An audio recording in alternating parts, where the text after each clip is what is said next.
Le titre de ce livre, La grâce, la puissance de l'Évangile, La grâce, la puissance de l'Évangile.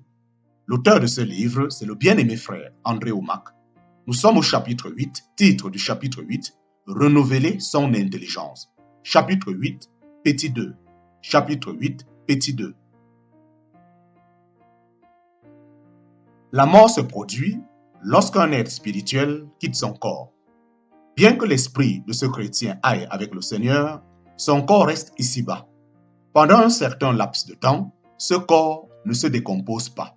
Il ressemble encore à la personne qui y vivait. Le corps peut même avoir encore quelques réactions. Par exemple, si vous décapitez un serpent, le corps ferait-il comme s'il était encore vivant. Si vous coupez la tête d'un poulet, le corps de l'animal peut se mettre à courir. Même après que la mort ait eu lieu, le corps peut encore réagir. Un de mes amis travaillait à la morgue, au 13e étage de l'hôpital Parkland à Dallas, au Texas. Un jour, alors qu'il tournait le dos à un corps mort sur un chariot, il regarda en arrière. Lorsqu'il se retourna, le corps s'était redressé et les yeux et la bouche étaient grands ouverts. Le corps était assis, les bras pendant le long du chariot. Pris de panique, mon ami a presque sauté par la fenêtre. Il croyait que le mort était revenu à la vie. Mon ami partit en courant pour chercher de l'aide. Après avoir examiné le corps, le docteur le rallongea sur le chariot. L'homme était décédé, mais les réactions électriques firent bouger et sursauter le corps mort. Son corps connaissait encore quelques soubresauts. Votre vieille nature est morte, mais elle a laissé derrière elle un corps. Je ne parle pas de l'enveloppe physique, je fais allusion à la programmation de l'intelligence, des attitudes et des mauvaises façons de penser. C'est le corps du péché dont parle Paul. Or, vous devez savoir ceci, notre vieil homme est crucifié avec Jésus. Romains chapitre 6, verset 6.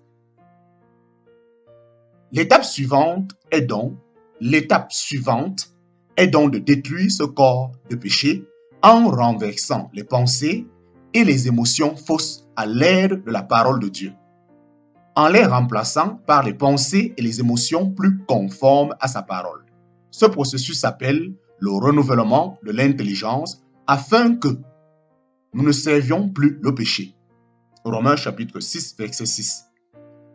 L'étape suivante est donc de détruire ce corps de péché en renversant les pensées et les émotions fausses à l'aide de la parole de Dieu, en les remplaçant par des pensées et des émotions plus conformes à sa parole.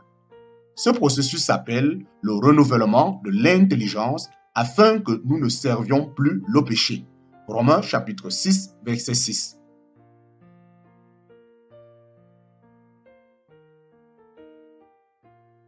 La bonne nouvelle, c'est que Jésus est allé jusqu'à la racine du problème du péché.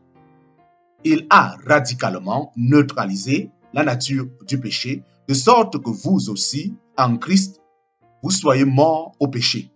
Ainsi, vous n'avez plus à vivre dans le péché. Plus vous en prendrez conscience, plus votre vie sera transformée. La bonne nouvelle, c'est que Jésus est allé jusqu'à la racine du problème du péché. Il a radicalement neutralisé la nature du péché, de sorte que vous aussi, en Christ, vous soyez morts au péché. Ainsi, vous n'avez plus à vivre dans le péché. Plus vous en prendrez conscience, plus votre vie sera transformée. Vivons pour Dieu. Vivons pour Dieu. Or, si nous sommes morts avec Christ, nous croyons que nous vivrons aussi avec lui. Romains chapitre 6, verset 8. Or, si nous sommes morts avec Christ, nous croyons que nous vivrons aussi avec lui. Romains chapitre 6, verset 8. Vous êtes morts avec Christ, mais votre vie avec lui dépend de ce que vous savez. Vous êtes morts avec Christ, mais votre vie avec lui dépend de ce que vous savez. Sachant que Christ, ressuscité des morts, ne meurt plus, la mort n'a plus de pouvoir sur lui. Romains chapitre 6, verset 9. Sachant que Christ ressuscité des morts ne meurt plus, la mort n'a plus de pouvoir sur lui. Romains chapitre 6, verset 9. Ici aussi, il est encore question de savoir, comme ces deux versets disent, que nous vivons, que nous vivrons aussi avec lui.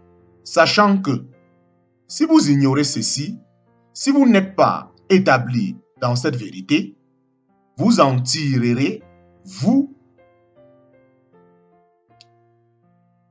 Ici aussi, il est encore question de savoir, comme ces deux versets disent, que nous vivrons aussi avec lui. Sachant que, si vous ignorez ceci, si vous n'êtes pas établi dans cette vérité, vous ne tirerez pas profit de cette vie de résurrection, de victoire et de puissance qui vous appartient. Vous devez savoir que Christ, ressuscité des morts, ne meurt plus. La mort n'a plus de pouvoir sur lui. Romains chapitre 6, verset 9. La plupart des gens sont au courant du fait que Jésus est séparé du péché. Il n'est pas en train de se débarrasser de son ancienne nature de péché.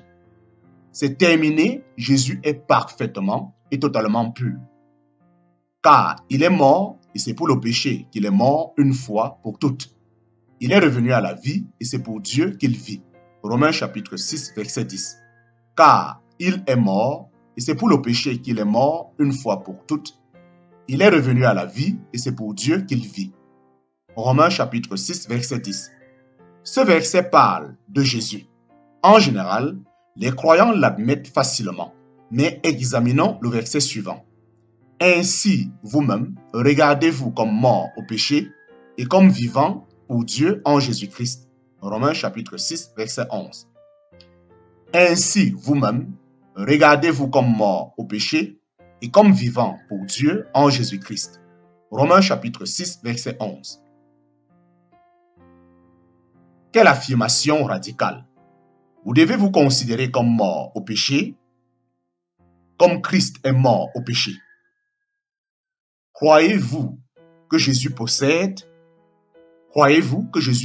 encore l'ancienne nature du péché, en plus de la toute nouvelle, et qu'il passe de l'un à l'autre? Bien sûr que non. Jésus est mort au péché, il n'est plus tenté par les désirs ou les tendances de la nature pécheresse. Il a porté nos péchés sur lui et a souffert à cause d'eux. Cette nature est morte et a été ensevelie et n'est plus. Vous devez vous voir comme Jésus, ressuscité à une vie nouvelle en Dieu. Vous devez vous armer en considérant le péché comme Jésus le considère. Vous devez vous armer en considérant le péché comme Jésus le considère. Quelle affirmation radicale! Vous devez vous considérer comme mort au péché. Quelle affirmation radicale! Vous devez vous considérer comme mort au péché, comme Christ est mort au péché. Croyez-vous que Jésus possède encore l'ancienne nature du péché, en plus de la toute nouvelle, et qu'il passe de l'une à l'autre? Bien sûr que non. Jésus est mort au péché. Il n'est plus tenté par les désirs ou les tendances de la nature pécheresse. Il a porté nos péchés sur lui et a souffert à cause d'eux. Cette nature est morte, a été ensevelie et n'est plus. Vous devez vous voir comme Jésus, ressuscité à une vie nouvelle en Dieu. Que le péché ne règne plus. Que le péché ne règne plus. Ainsi donc, Christ ayant souffert dans la chair, vous aussi armez-vous de la même pensée, car celui qui a souffert dans la chair en a fini avec le péché. 1 Pierre chapitre 4, verset 1. Ainsi donc, Christ ayant souffert dans la chair, vous aussi armez-vous de la même pensée, car celui qui a souffert dans la chair en a fini avec le péché. 1 Pierre chapitre 4, verset 1. Certains interprètent ce verset et enseignent que plus vous souffrez, plus vous surmontez la domination du péché.